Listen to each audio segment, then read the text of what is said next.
الحمد للہ رب العالمین والصلاة والسلام علی قائد الغر المحجلین نبینا محمد وعلی آلہ وصحبہ اجمعین وبعد۔ محترم بھائیوں اور بہنوں، السلام علیکم ورحمۃ اللہ وبرکاتہ۔ ہفتہ وار کلاس میں آپ سب کا استقبال ہے، اور آج ہم کتاب الکبائر شروع کرنے والے ہیں، یعنی شریعت میں بڑے بڑے گناہ کون سے ہیں، ان گناہوں کے بارے میں بھی ہمارے پاس معلومات ہونی چاہیے۔ تو کتاب التوحید پڑھنے کے ساتھ ساتھ ہم بڑے بڑے گناہوں کے بارے میں بھی انشاءاللہ پڑھتے رہیں گے۔ تو سب سے پہلے ہمیں یہ جاننا ہے کہ کبائر کیا ہیں، بڑے بڑے گناہ کون سے ہیں، اور بڑے بڑے گناہ کسے کہتے ہیں۔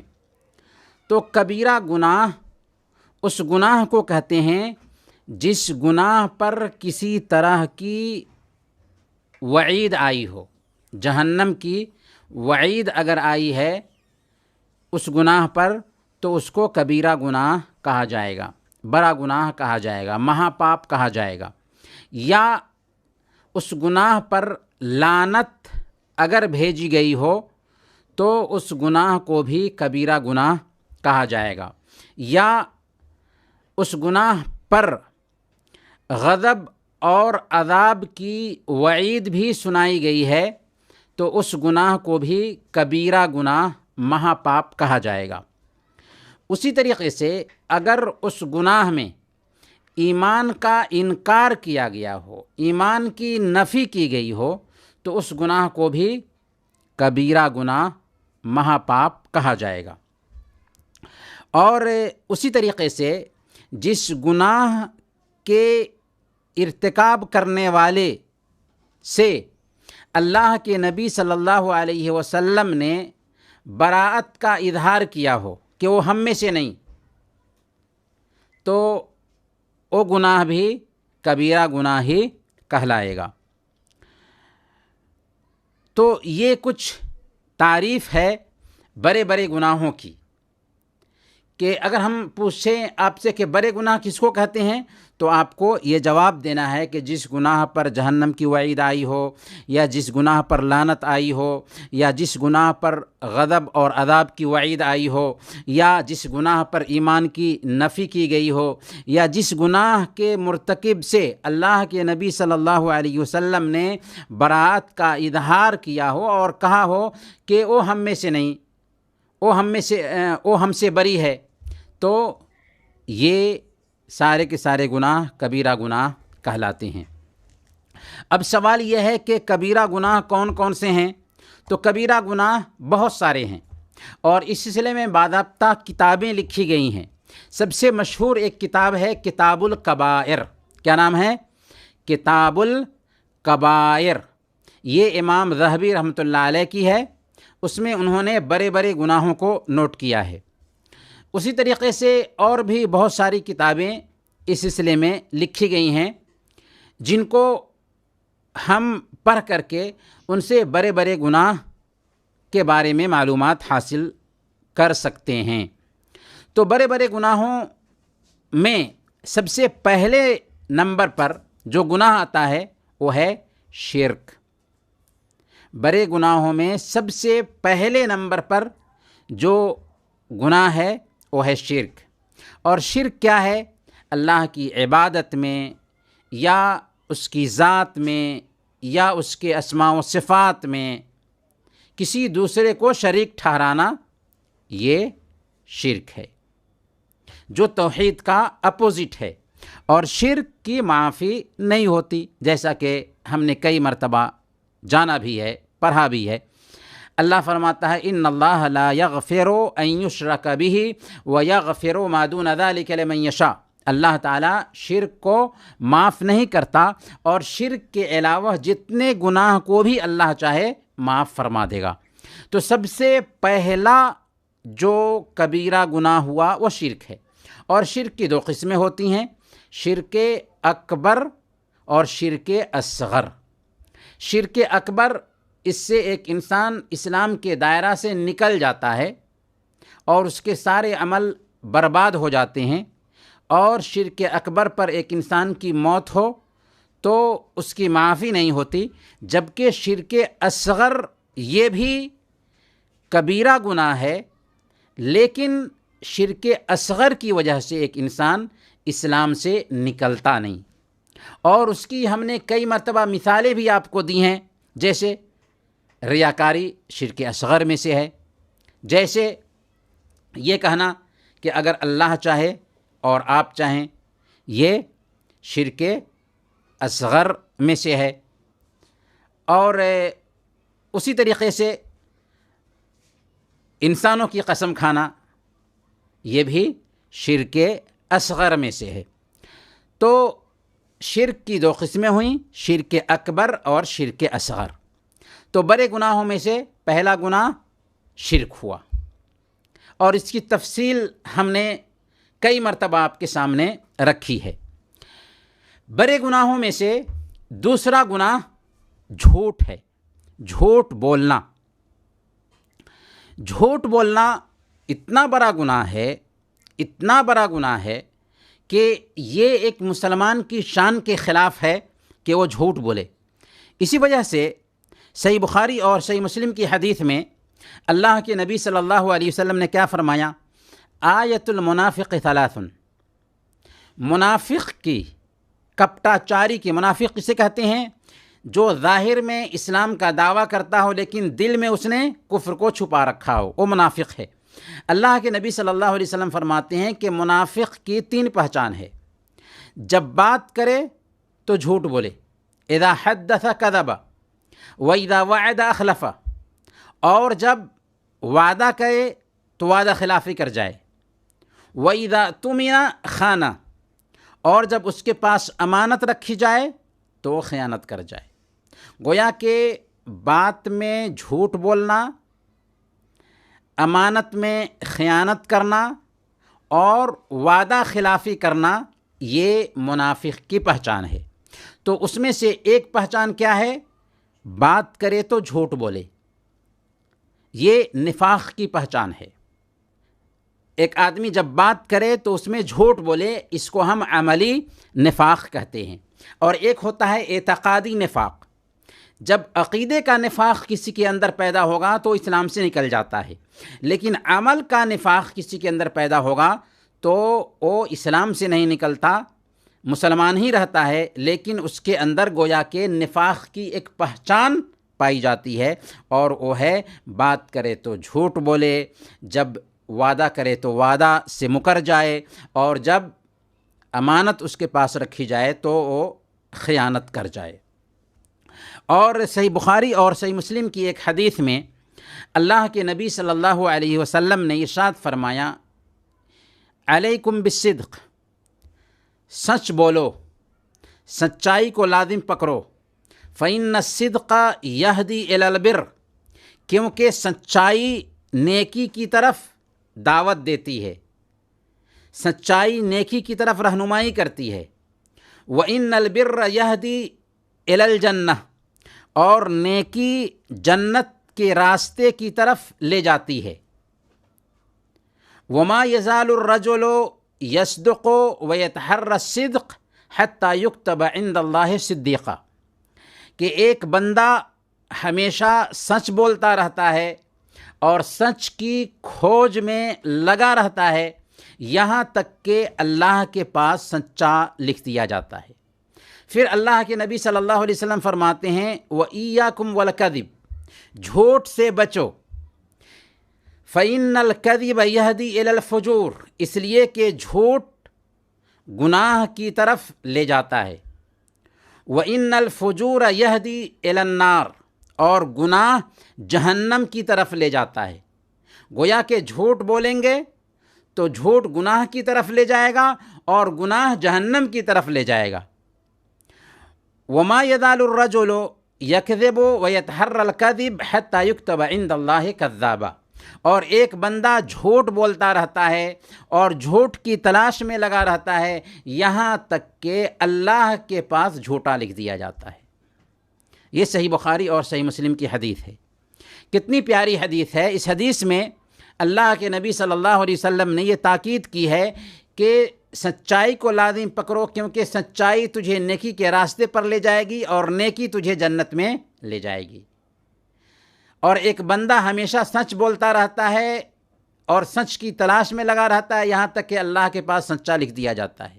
اور جھوٹ سے بچو، کیونکہ جھوٹ تمہیں برائی کی طرف لے جاتا ہے اور برائی تمہیں جہنم کی طرف لے جاتی ہے۔ اور ایک بندہ ہمیشہ جھوٹ بولتا رہتا ہے اور جھوٹ کی تلاش میں لگا رہتا ہے، یہاں تک کہ اللہ کے پاس جھوٹا لکھ دیا جاتا ہے۔ تو ایک بندے کو کیا کرنا چاہیے؟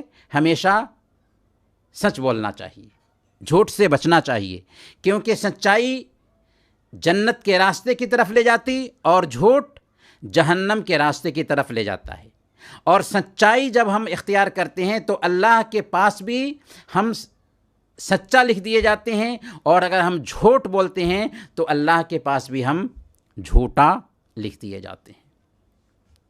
اب سوال یہ ہے کہ ہم کیسے اپنے آپ کو سچائی کا عادی بنائیں؟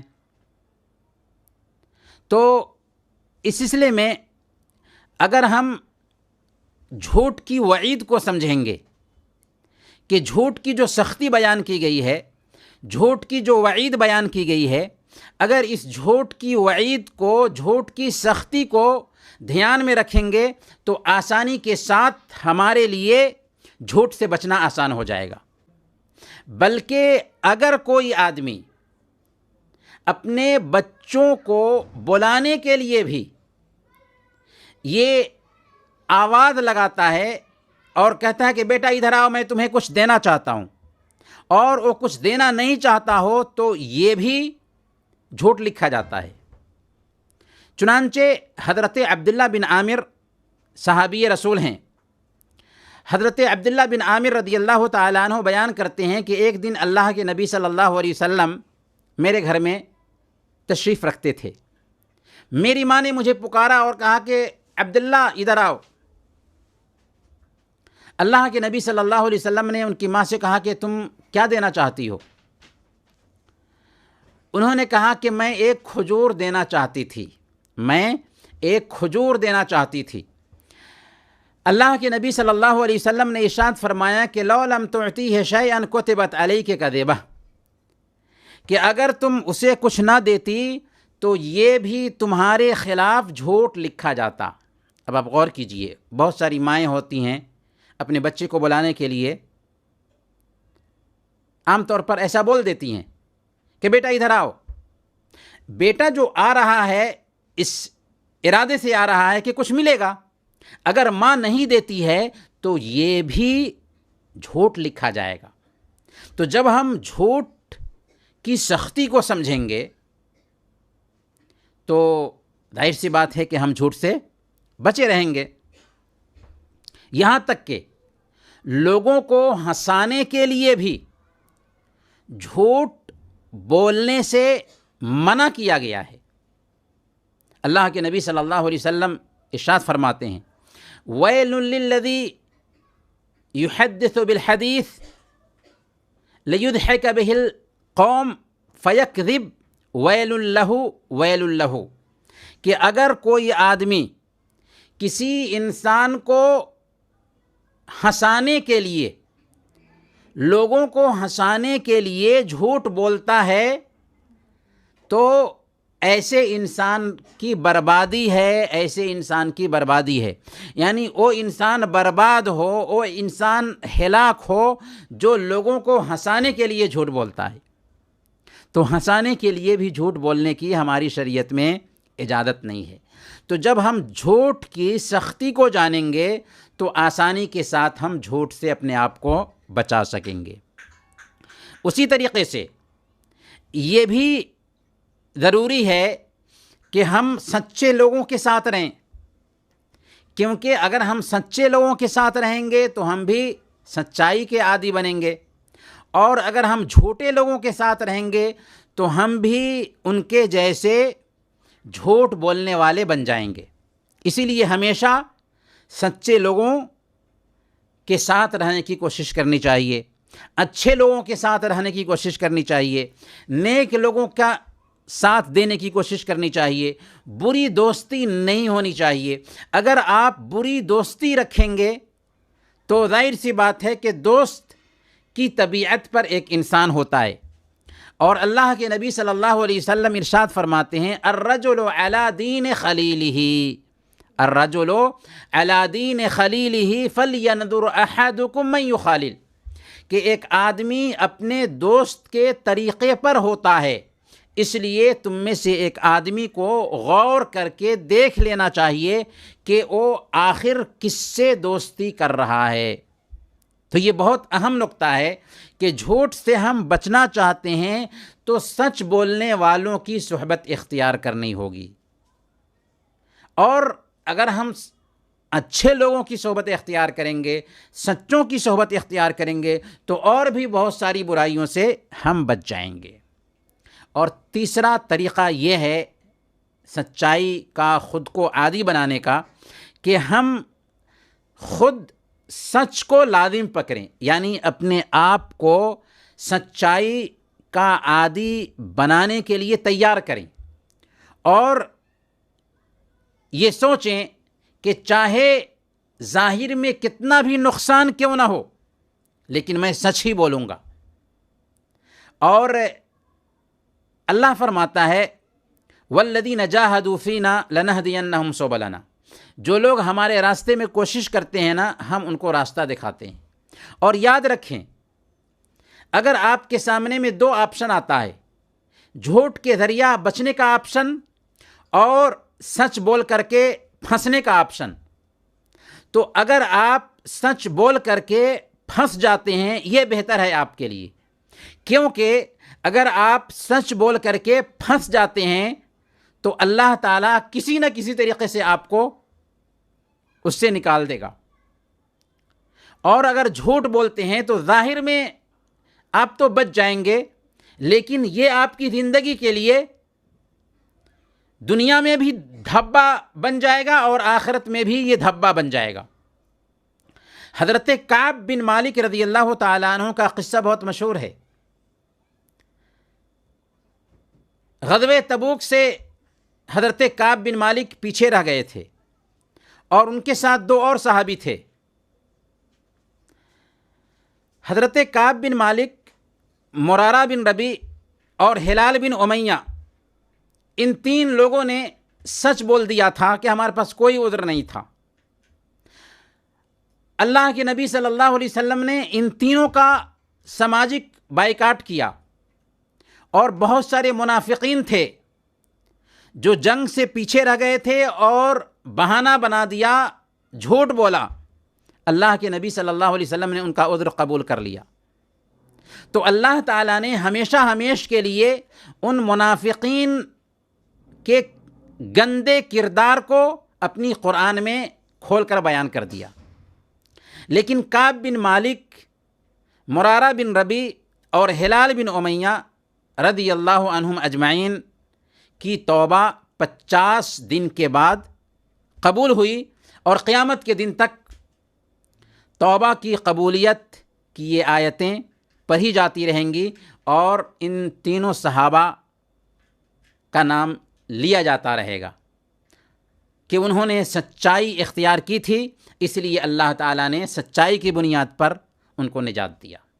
تو یاد رکھیں، سچائی میں ہمیشہ نجات ہوتی ہے، اس لیے ہم اپنے آپ کو شرک سے بچائیں اور اپنے آپ کو جھوٹ سے بھی بچائیں، سچائی کے عادی بنیں۔ بڑے گناہوں میں سے ایک گناہ ہے زنا۔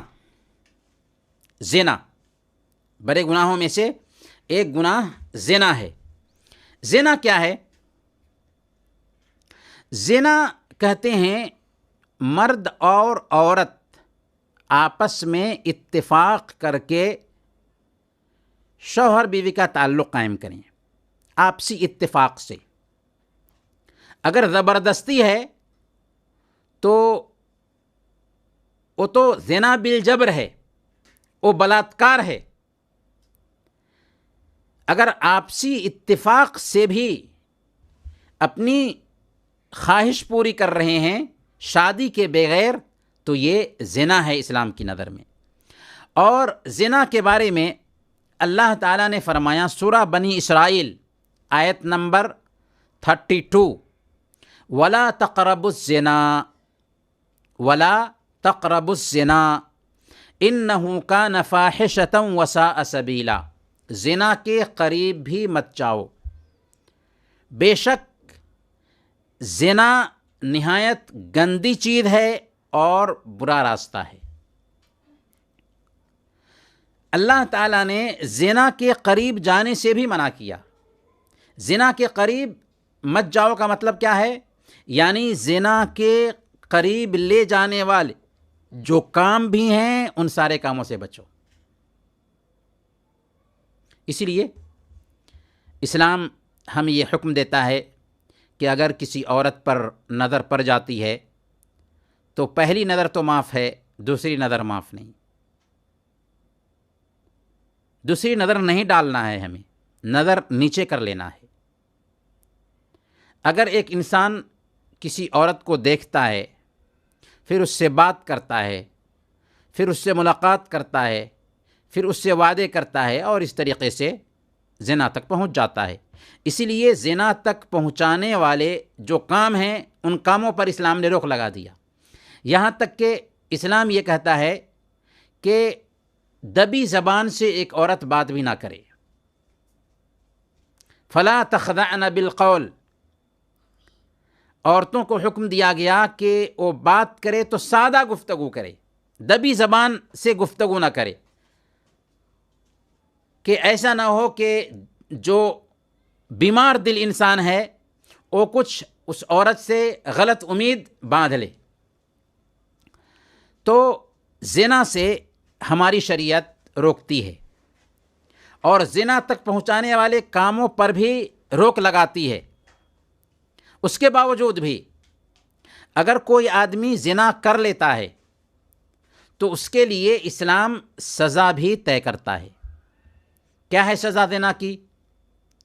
اگر زناکار مرد ہوں یا عورت ہوں، شادی شدہ نہیں ہیں، یعنی ابھی ان کی شادی نہیں ہوئی ہے، تو ان کو 100 کوڑے مارے جائیں گے اور 1 سال کے لیے ان کو اس جگہ سے جلا وطن کر دیا جائے گا۔ 100 کوڑے مارے جائیں گے اور 1 سال کے لیے وہاں سے جلا وطن کر دیا جائے گا۔ یہ کس کی سزا ہے؟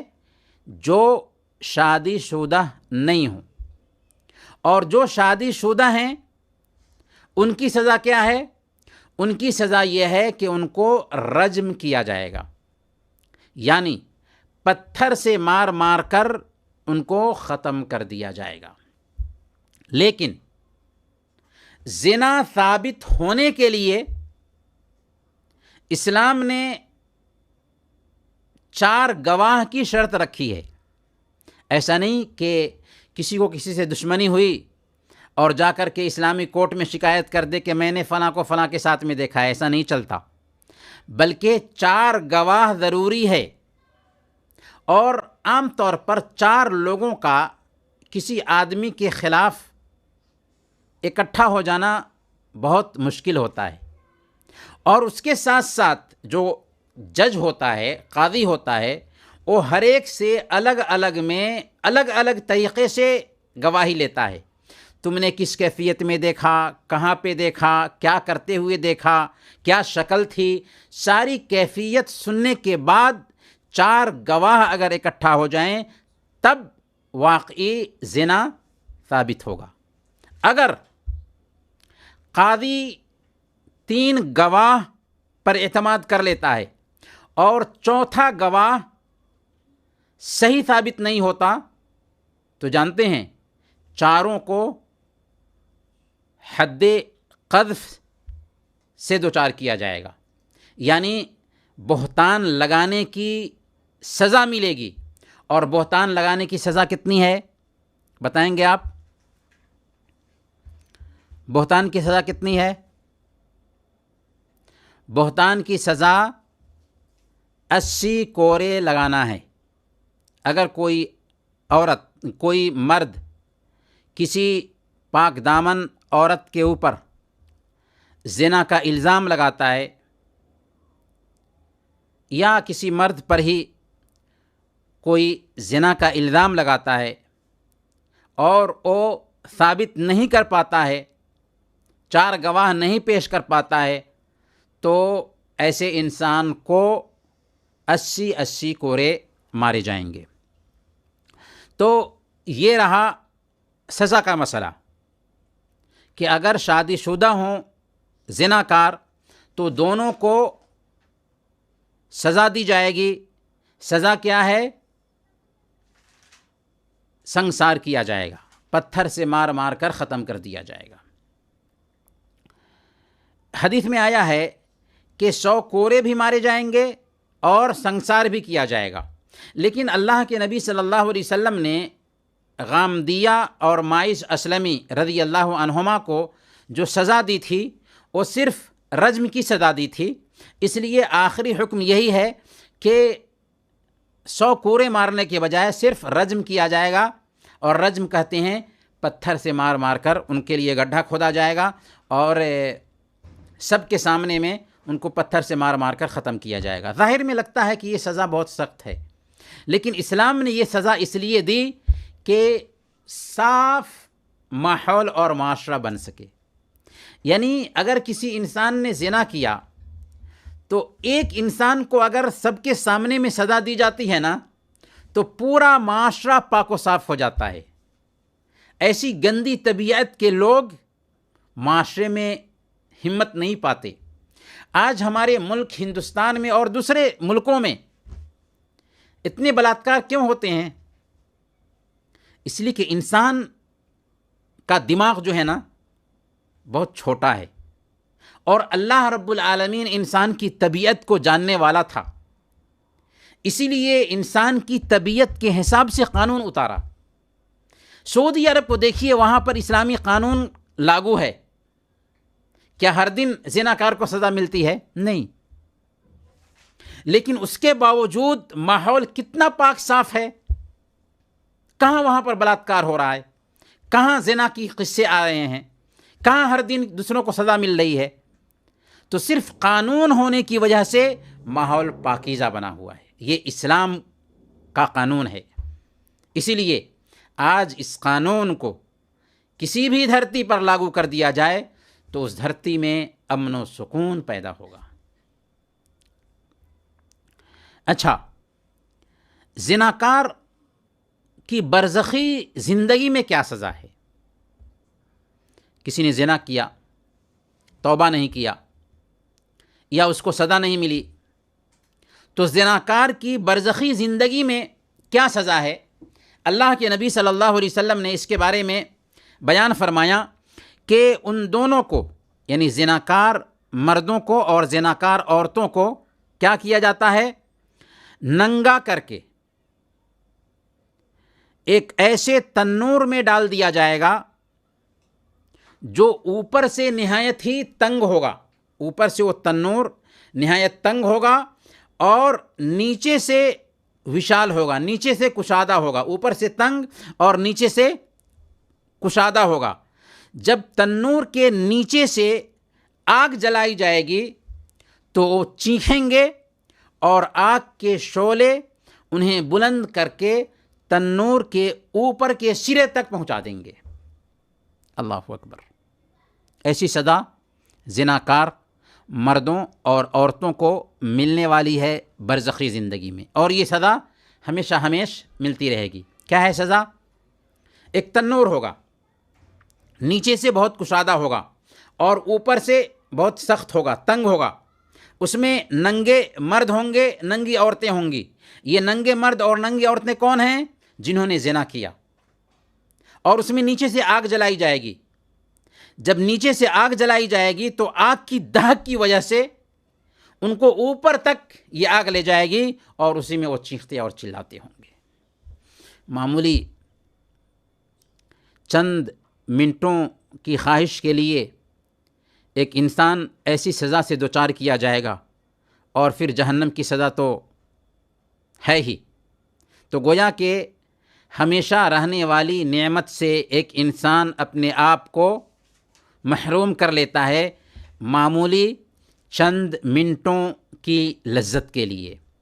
اسی لیے جو بندہ جنت کا رسیا ہوگا، جہنم کا ڈر رکھنے والا ہوگا، اللہ اور اس کے رسول کی شریعت کے مطابق چلنے والا ہوگا، کبھی اس طرح کا خیال بھی اپنے ذہن میں نہیں جما سکتا۔ تو یہ ہے زنا۔ تو گویا کہ ہم نے شرک کے بارے میں بات کر لیا، جھوٹ کے بارے میں بات کر لیا، زنا کے بارے میں بھی بات کر لیا۔ بڑے گناہوں میں سے ایک گناہ ہے طلاق۔ عورت کا بغیر سبب کے طلاق کا مطالبہ کرنا، یعنی بذات خود طلاق یہ بڑا گناہ نہیں ہے، البتہ ایک عورت اگر بغیر سبب کے اپنے شوہر سے طلاق کی مانگ کرے تو یہ بڑا گناہ ہے۔ اللہ کے نبی صلی اللہ علیہ وسلم نے مسند احمد کی روایت کے مطابق ارشاد فرمایا، ایما امرأۃ سألت زوجها الطلاق من غیر ما بأس فحرام علیہا رائحۃ الجنہ۔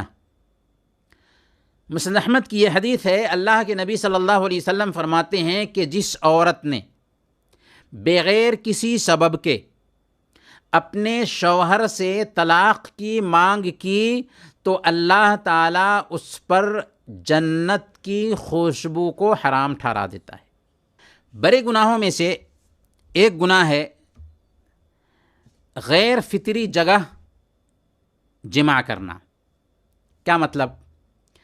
یعنی اللہ تعالیٰ نے شوہر بیوی کے تعلق میں بھی اس بات کی وضاحت کر دی ہے، اور دین کو سیکھنے کے لیے کوئی عیب کی بات نہیں، بلکہ دین کو کھل کر کے سیکھنا چاہیے تاکہ دین کے مسائل ہمیں معلوم ہو۔ بہت سارے لوگ نہ جاننے کی وجہ سے غلطیاں کر جاتے ہیں۔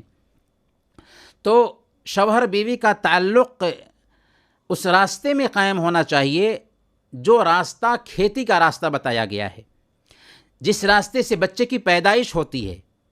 جو راستہ گندا راستہ ہے، پیخانے کا راستہ ہے، اس راستے میں اگر کوئی آدمی اپنی بیوی سے وظیفہ زوجیت ادا کرتا ہے تو یہ نہایت ہی گندی حرکت ہوگی۔ آج ایسے لوگ جن کے پاس کوئی نظام حیات نہیں، کوئی جینے کا طریقہ نہیں، ایسے لوگوں کو آئیڈیل بناتے ہوئے ایسی گندی حرکتیں لوگ کر جاتے ہیں، لیکن ہمارا دین نہایت پاکیزہ دین ہے۔ اس نے ہر جگہ پر ہماری رہنمائی کی اور کہا کہ اگر کوئی آدمی پیخانے کے راستے میں اپنی بیوی سے جماع کرتا ہے تو یہ کبیرہ گناہ ہے، حرام ہے۔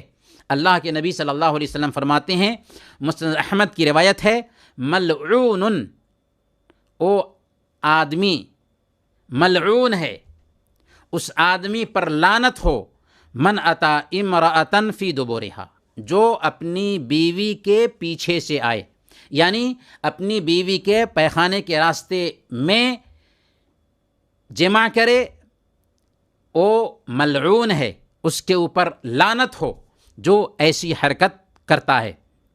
گویا کہ یہ کام بھی بڑے گناہوں میں سے ایک گناہ ہے، اور اللہ کے نبی صلی اللہ علیہ وسلم نے لعنت بھیجا ایسا کام کرنے والوں کے اوپر۔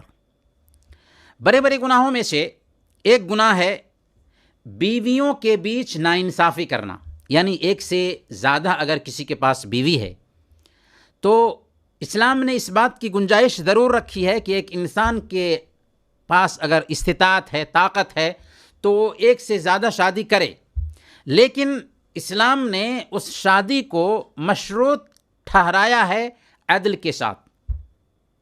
اگر ایک انسان انصاف کر سکتا ہے تبھی وہ دوسری شادی کرنے کا مجاز ہوگا، اگر انصاف نہیں کر سکتا ہے تو اس کے لیے ضروری ہے کہ ایک ہی بیوی پر اکتفا کرے۔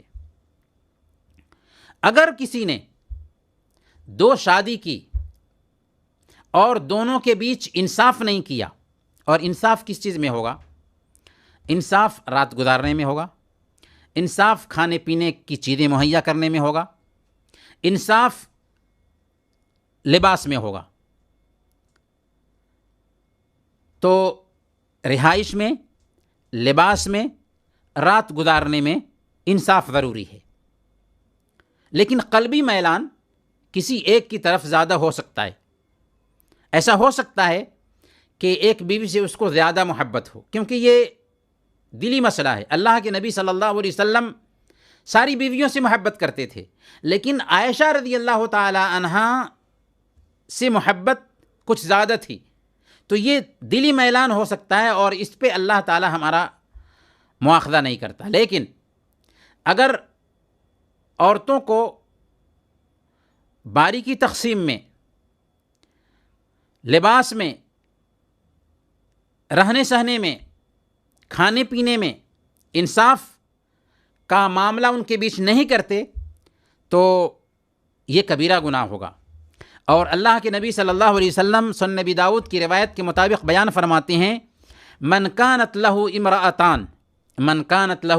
امرأتان فمال الی احدہما جاء یوم القیامت وشقہ مائل. یعنی جس کسی کے پاس دو بیویاں ہوں، ان میں سے کسی ایک کی طرف وہ مائل ہو جاتا ہے تو کل قیامت کے دن اس حالت میں آئے گا کہ اس کا ایک سرا گرا ہوا ہوگا، ایک دھر اس کا گرا ہوا ہوگا. کیوں؟ اس لیے کہ دنیا میں اس نے اپنی دو بیویوں میں سے ایک کی طرف اس کا میلان ہو گیا اور دوسروں کے ساتھ اس نے ناانصافی کی تھی. تو یہ بھی کبیرہ گناہوں میں سے ہے کہ اپنی بیویوں کے بیچ انصاف نہ کرے. کبیرہ گناہوں میں سے ایک گناہ ہے عورتوں سے مصافحہ کرنا. کون سی عورتیں؟ غیر محرم عورتیں. وہ عورتیں جو محرم ہیں، محرم سے مراد جن سے شادی کرنا جائز نہیں، وہ محرم عورتیں ہیں. تو جن عورتوں سے شادی کرنا جائز نہیں ہے اسلام میں، ان عورتوں سے مصافحہ کرنا جائز ہے. ان عورتوں سے مصافحہ کر سکتے ہیں، جیسے ماں سے مصافحہ کر سکتے ہیں، بیٹی سے مصافحہ کر سکتے ہیں،